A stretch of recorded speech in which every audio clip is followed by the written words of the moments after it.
It's the middle of January, winter here in Canada. And you know what? We're getting punished with the carbon tax on our home heating bills. The Canadian Taxpayers Federation, we put out a call. We asked people to take a picture of their home heating bill so we could see the carbon tax charge. We got more than 1,000 responses. Some of them were hard to read. Like Jay, just outside of Victoria, where he's a chef. He can't afford to fill up his propane tanks this year, so he's just praying that his house doesn't get moldy.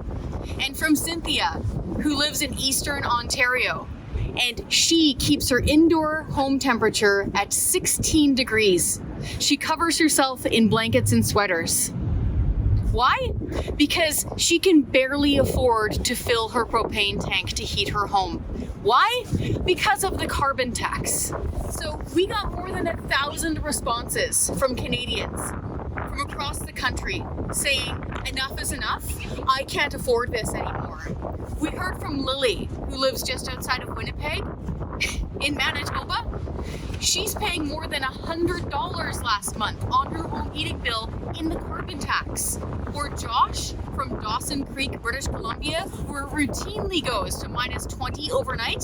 Yeah, his carbon tax bill for the last 2 months was $200. Heating our home in winter in Canada is an essential thing to do.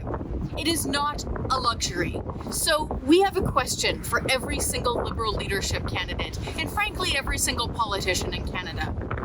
Why are you waiting one day more to take the carbon tax off of these home heating bills? Why?